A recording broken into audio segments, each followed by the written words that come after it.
Hey, it's Ramsey Dewey over here in Shanghai, China. Welcome to another edition of Q&A with the Coach. Well, it's more along the lines of commentary on a question. And anyway, I put out a video recently about a guy asking me for advice about how to stop pulling his punches when he fights or competes. He feels like, it's hard to bring myself to a point psychologically where I can justify hurting another person. That just feels mean to me. I just can't do it. So what do I do to get over that? And I gave him some advice and shared some anecdotes. One anecdote was about some soldiers, and I don't remember what military it was or what war it was, but there were some soldiers getting ready for a war, and their commanding officer had each of these soldiers pick up a bunny rabbit, a nice, cute, fuzzy bunny rabbit, and take a knife and then just kill that animal in a brutal and violent way. Just dig out its heart and just get really mean. And the idea was to desensitize them to killing. And I don't know how effective that was or not, but part of my advice was that everybody needs their symbolic bunny, if you will. And for me, it was a friend of mine who basically said, look, you're being too nice, punch me in the face. And he let me punch him in the face. And he's like, great, now do it again. And that kind of opened me up like, oh, wow, cool. His head didn't explode. Okay, I can do this. So, Skylediel, however you say that name, I'm going to call you Sky. Okay, so our friend Sky, he says, I grew up in the countryside. My father had a good job, but also a very live from the land approach. So hares, those are rabbits in case you don't know, chickens, and other small animals that were there to be eaten. Playing with the bunnies in the morning, butchering them in the evening, and eating them the next day was an experience I grew up with. Now, I'm not ready to swing a knife toward humans, as I have done many times with small animals, nor do I want to be ready for that. I have also no intention to go into professional fighting, so is there something wrong with me, or was that something wrong with the hares? Now, this may be a rhetorical question, and whether it is or is not, Sky, I'm going to answer your question. Is there something wrong with you? No, I'm going to say quite the opposite is true. There's something wrong with a world where most people have spent their lives eating animals but have never killed one. And no, this is not vegan propaganda, quite the opposite. I am advocating that people should have the experience of killing their own meat. And the idea of divorcing humanity from the process of killing what we eat, trying to sanitize it, it's not good for our souls. It's not. Yeah, I said it. I'm telling you that there is something very important about the process of killing what you eat. Now, Sky, as far as your question about turning into a psychopath from butchering an animal, okay, you're not out there savagely killing bunnies to try to be a savage. You are slaughtering an animal for food. And that is something that is necessary. And for those of you typing in the comments saying, no, all we need to do is grow a bunch of grain and stuff, and we can subsist on that, you should probably see my video about modern agricultural practices raping the earth and why we should stop doing that like we're doing it. Make some adjustments. Because modern plant agriculture is terrible. Absolutely terrible. And modern animal agriculture throughout most of the world is equally terrible. And you might think, no, one's worse than the other. No, man, they're both terrible. And I do not want to start a discussion about which terrible agricultural practices are more terrible. They're all terrible. Okay. But the terrible thing we're going to discuss today is how we need to stop divorcing ourselves from necessary killing. Now, killing an animal can be messy and uncomfortable, and a lot of people don't like to do it, especially a cute fuzzy bunny. If you give it a name, and I had a friend, I grew up in a small farming town, and this friend of mine, he grew up on a farm, and when I would go visit him, hang out, he would say, "Here's my pig bacon, here's my cow sirloin, here's my other pig sausage," and he had these names for the animals. And he named them after, well, cuts of meat and food that they were going to make these animals into.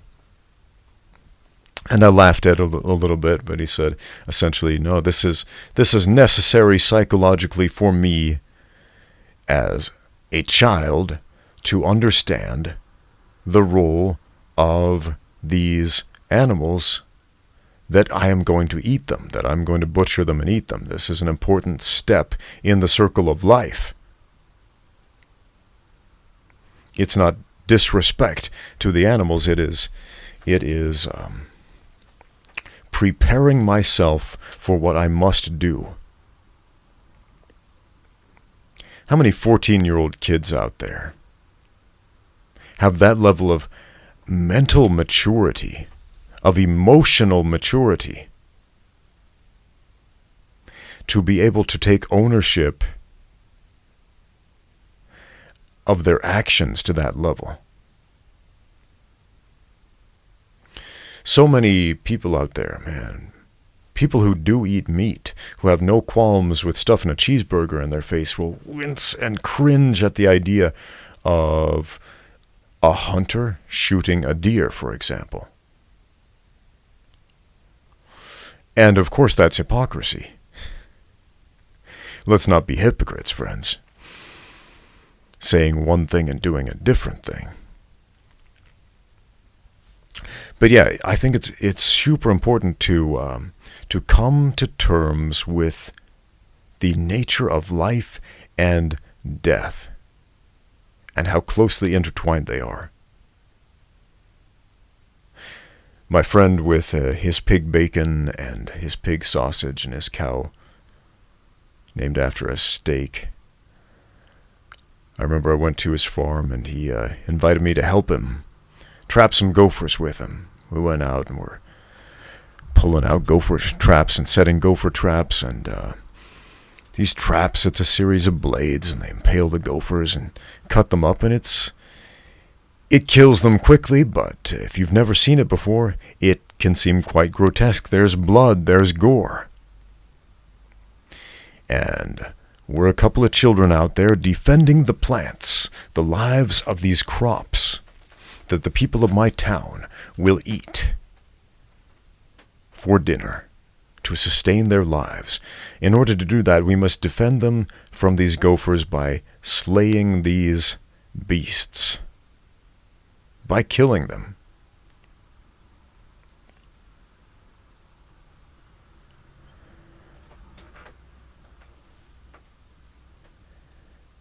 And that's an important step. That does not make you a psychopath. That helps set you on the road to becoming a man, when you are able to process that correctly.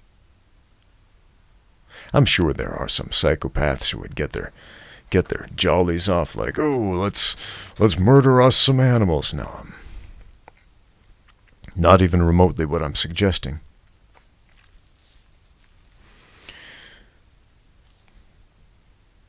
There is value to all life. All life. Animals, plants, people. If you pick up a carrot out of the ground and eat that, you know what? You've just consumed a living thing with a soul. And you might not think, carrots don't have souls. They don't have human souls, they've got carrot souls, man. But it's a living thing. but because carrots don't scream.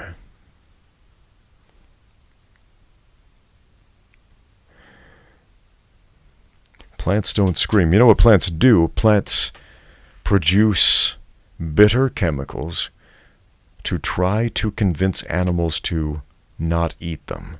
Plants try to make themselves not taste good so animals won't eat them. But animals adapt too. They adapt their taste buds. They're like, yeah, we'll put up with that. I'll put up with that taste. Put some salad dressing on it. Yeah. Now we're going to eat those plants. Screw you, plants, for trying to stop us from eating you. Ha ha ha, silly plants. But plants don't want to be eaten, man. They really don't. Nobody really wants to be eaten. And not enough people want to kill their own food. But they really should. I think it's something, what is it, like over 90% of the human population lives in big cities. And there's this fascinating documentary series, documentary TV show, what's it called? Filthy Cities. Oh man, go check that out. That is so interesting. It's the history of, how can I put this? The sanitation technology that developed through the medieval period of cities like London and Paris, and how these cities went from, muckrakers, literally raking up poop, giant stacks and heaps of poop that were so thick on the streets that people had to wear like these long wooden stilt-like shoes to wade through it without walking through literal poop.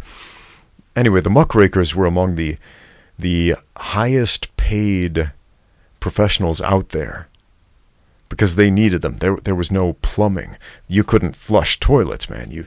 You pooped in a chamber pot and chucked it out the window into the street, and the muckrakers had to pick that stuff up. And they were paid a certain amount for every cart that they towed away, and there was no limit to the amount that they could do, so they worked as hard as they could to get that stuff out of there, to make that money. Muckrakers, the old-timey ones.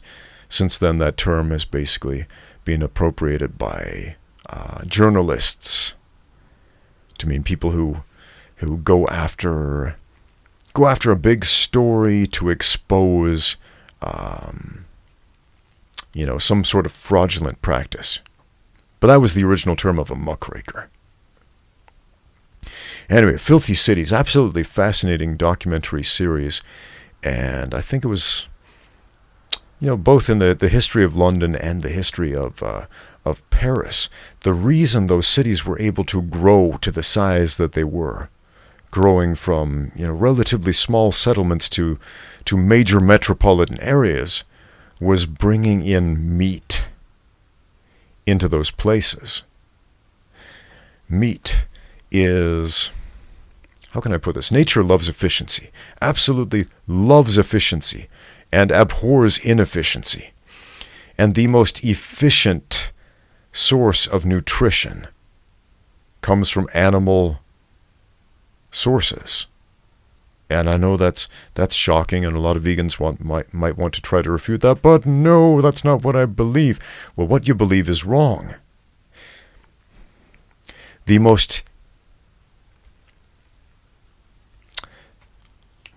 going to switch gears slightly here. Did you know most herbivorous animals are not actually herbivores? They're not strict herbivores. They are opportunistic omnivores. Did you know that?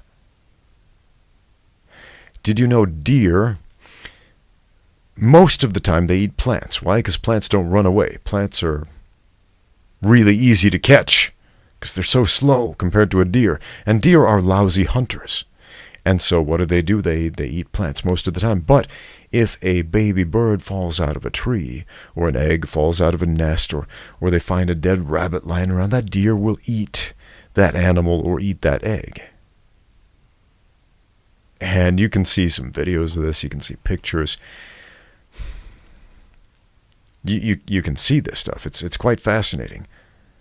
Watching Bambi eating Thumper, man, it's Cows do the same thing. Horses will do the same thing. Most herbivorous grazing animals will eat other animals if they can get them in their mouths, which isn't that often. Similar with, in the 1990s, the Jane Goodall Institute did this study on gorillas, and it was previously thought before that point that gorillas were 100% herbivorous. And in the 1990s, I think it was around 96, the Jane Goodall Institute made the discovery, nope, sometimes they eat monkeys, sometimes they eat insects, sometimes they eat rodents and other small animals. But most of the time they don't, because plants are a whole lot easier to catch. So why did they do that? Why do these herbivorous animals eat other animals sometimes when they can get them in their mouths, when they can't run away? Again, because animal sources of nutrition are the most... What's that word I'm looking for? I said it previously. Blanking on a word. Efficient, that's the one. They're the most efficient sources of nutrients. It's kind of like an animal taking a multivitamin. You know, a gorilla out there eating mostly stems and leaves, trying to cram in 30 pounds of shoots and leaves in its stomach every day just to stay alive. But then along comes a monkey that's easy to catch. Oh, multivitamin right there. Little extra protein, little extra saturated fat. Okay, that'll go down. That's efficient. Because you got to eat a whole lot of leaves and stems, a whole lot of them, in order to get the level of nutrition you would get from a monkey, if you're a gorilla. Okay. So where am I going with this? What happens when we don't have that experience of killing our own food? Yeah, that's what we're talking about, killing our own food, just like the gorillas do sometimes. On rare occasions when they need that little extra something. We get really weird. Society starts to get really weird, and I think society starts inventing problems when we don't have enough actual real problems. We tend to go out there and invent some new ones. Why? Because one of our needs, one of our requirements, in addition to adequate nutrition, is opposition in all things. We require that. We require that level of stimulation. And if we're not getting that from a hunt, if we're not getting that from a struggle to survive, if we are not getting that through ritual combat, and a lot of animals engage in ritual combat. But when humans opt out of that, we tend to engage in dialectical combat.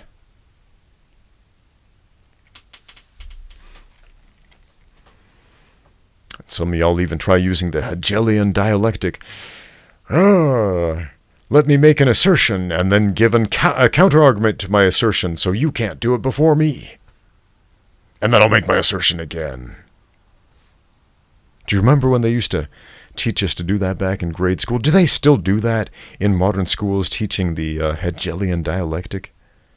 They did when I was a kid, and I thought, man, this is a screwed up way of writing an essay. Why would you teach this child? Okay, you make your point by making your argument, and then you present the counter-argument for the argument that you just made. That's like shooting yourself in the foot, man. If your argument is so rock solid, can't you just leave it at that? And if you're able to shoot it full of holes, then it wasn't that great of an argument to start with. Anyway, not a big fan of the Hegelian dialectic. That's always been confusing to me. It always seemed counterproductive. So, English teachers out there, teachers of literature, teachers of writing, and so on, you might want to reconsider that.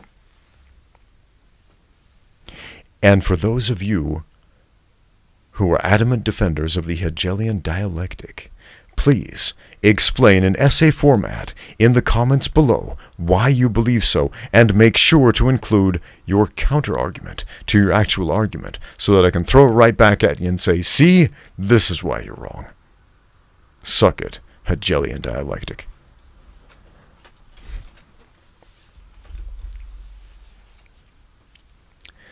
So right now in the United States, how many cows do we have? We got a bunch. I think it was somewhere around the neighborhood of 90 million cows that are raised for food, and about 30% of the corn in the United States that is currently grown is grown to feed those cows, which is a problem because cows aren't meant to eat corn. If you grew up in a small town like mine, you should know that. Cows, what do they eat? They eat hay, they eat alfalfa. Grain-fed cows, I mean, some people think they taste better. And where you have a economy where corn drives it throughout much of the country, then they got to find something to do with that corn. So they feed it to the cows. But yeah, that's a problem. They don't digest it properly.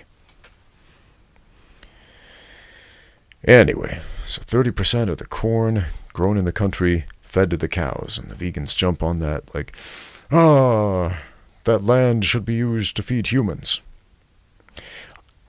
Okay, instead of having that argument, consider this.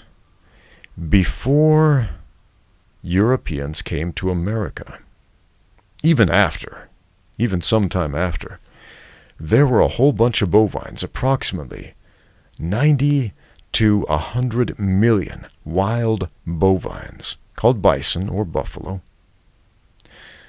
which are basically wild cows. And there were millions and millions of them running free across the country. And where were they? In the pristine farmlands of America where they're growing corn today? No. They were in the Great Plains, where there are no farms, because it's not great farmland.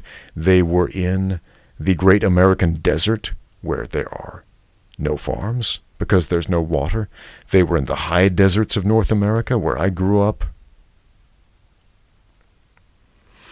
They were in this land where there is sagebrush, where there is really dry, what's the word I'm looking for? Not foliage, because there aren't really leaves. There's brush. You can't grow crops there. But there were these wild bovines, and that's how they fed themselves. They fed themselves. So the beef industry comes into the United States. And the powers that be decided, you know what? It's really hard to sell beef when there's free beef walking around out there on the plains and in the high deserts. Let's get rid of the competition. And so they did. And reduced the bison population from almost 100 million to about 1,000. And slowly, because of conservationist efforts and bison farms, there's a bison farm in my hometown. It's awesome.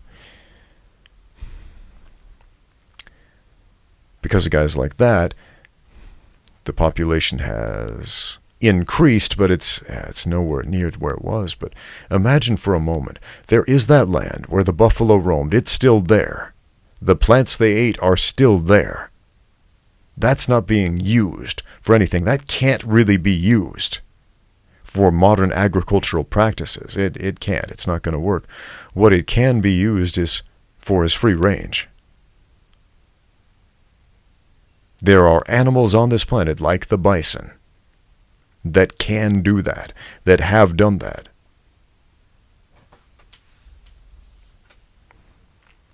Why does that matter?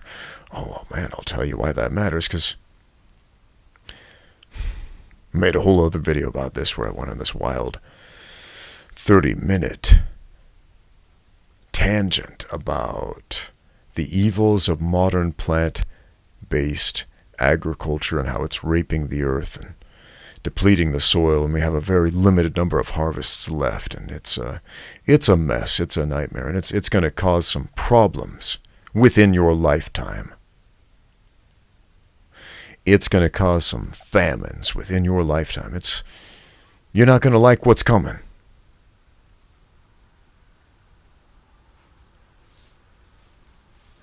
And it's preventable. That's the sad thing. It's preventable, but the powers that be are not interested in preventing it because that doesn't make money. That doesn't turn profits. Not like feeding corn to cows does right now. So there are solutions to many of these problems, these self-inflicted problems that we are creating because the city dwellers, and the reason I brought up that documentary series, Filthy Cities, is because the city dwellers of the world, which is over 90% of the human population, no longer have to kill their own animals when they want to eat meat. So back in the day, you lived on a farm, you had a pig named Bacon and a pig named Sausage, and you had to butcher them if you wanted sausage and bacon. And now you go to the store and you buy a conveniently sliced, wrapped, sterilized packet of bacon that somebody else slaughtered for you. Somebody else butchered that for you. Somebody else tended to that animal, looked it in the eye, and ended its life. And you robbed yourself of that experience by choosing to live in a major metropolitan area because it's convenient. And I understand that. Because we have conveniences. Free up all your time. You're not out there tending to pigs and butchering pigs and all this other stuff that takes a lot of time, and it's hard and it's messy, and we don't want to do that anymore, but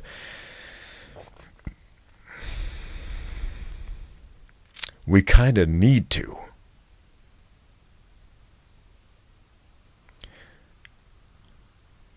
Because the powers that be who decided, let's feed this corn to cows and keep planting that corn and never let the earth go fallow so that the soil gets depleted, and always plant the same crop, monocrop agriculture, over and over again every single year, every single time.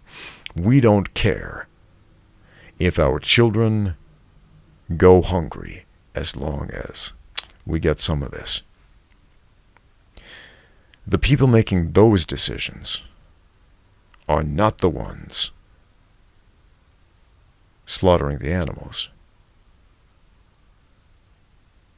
They're definitely the ones with the blood of the animals on their hands, but they're not the ones doing the physical act of killing. And many of the city dwellers out there today, including the vegans, yes, vegans, have the blood of those animals on your hands too.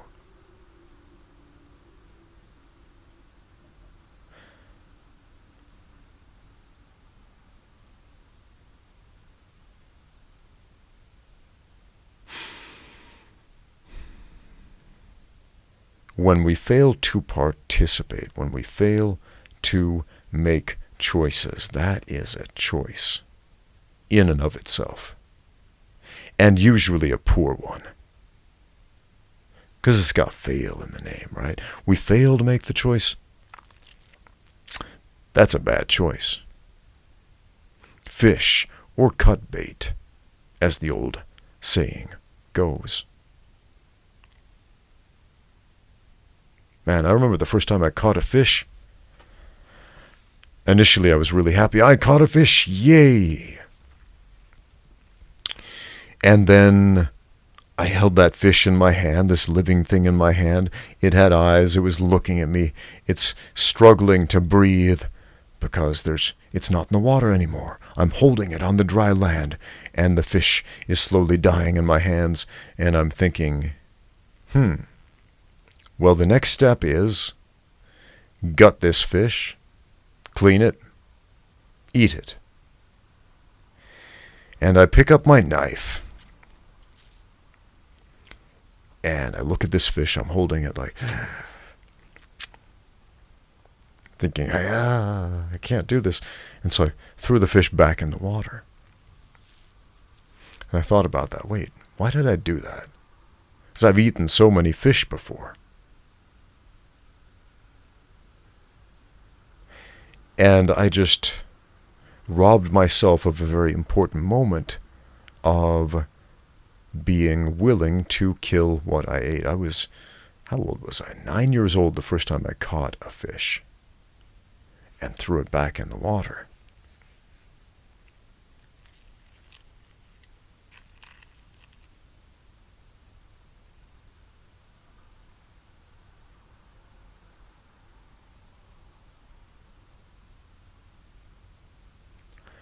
I ate a lot of fish that day, later on.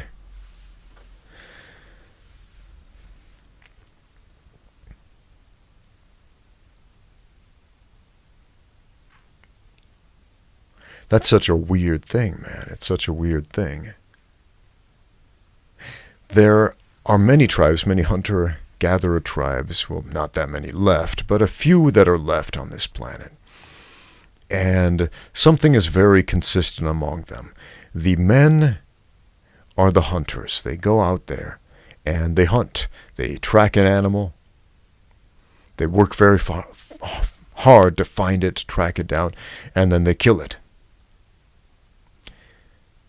And then generally they eat some of that animal and then bring the rest back to the village, and they share it with the women and the children who stay home at the village. And then the women and the children participate in the eating of the animal, which they did not kill, but they lay claim to, because they're part of the tribe, they're part of the family. And that makes sense. But in these big cities, man, we've got people who are not part of the tribe, not part of the family, taking part of that meat.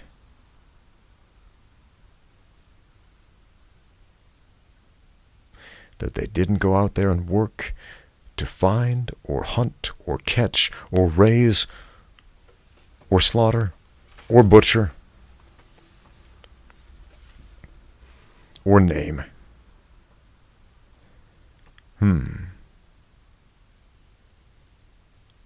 What does that do to society? To take away the act of killing, and you might think, it makes it better. Does it, though? If we take away killing people, homicide, yeah, sure, all for that. But killing your own food, not so much, man. And to the vegans out there, man, how many of you would be willing to go out there and kill your own gophers? And kill your own insects, kill your own voles and moles, and mice, and rats, and rabbits, and deer, and all these other animals that get killed in order to produce plant-based agriculture. Because that happens. An untold number, bazillions of animals die for these crops. How many of you would be willing to go out there and kill these animals in order to get your plant-based food? Because that happens every single time. It has to happen. When you plow a field, you destroy an ecosystem, the entire ecosystem. All the animals, large and small, down to the microorganisms in the soil, are destroyed. You nuke them. They're gone. You kill them. How many of you are willing to go out there and do that yourselves? Not too many of you.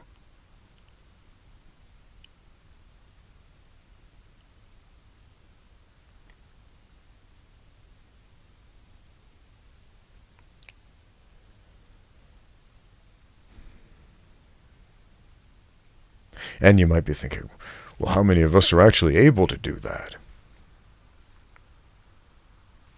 Well, that's a good question, because so many of us are packed into these great megacities, these giant unsustainable megacities, these overpopulated megacities. The world is not overpopulated. The cities are overpopulated. There's an important difference there. Do you see where I'm getting at? When we don't take responsibility for killing our own food, we create first world problems.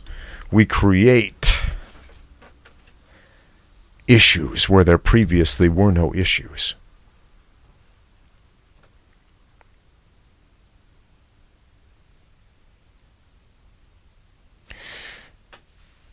So, my rabbit-killing farmer friend, are you some kind of psychopath? Nope.